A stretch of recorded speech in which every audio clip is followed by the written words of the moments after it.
இல்லம் குடியமரும் இணையரே நீவே நலமும் வளமும் பெற்று மகிழ்வுடனே வாழ்க.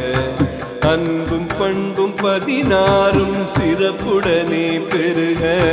வாழையடி வாழையன ஆள் போல தழைக்க.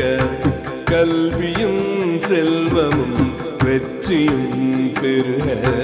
சீரோடும் சிறப்போடும் குலம் விளங்க வாழ்க.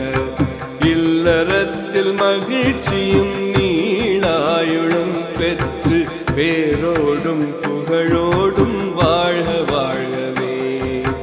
இல்லறத்தில் மகிழ்ச்சி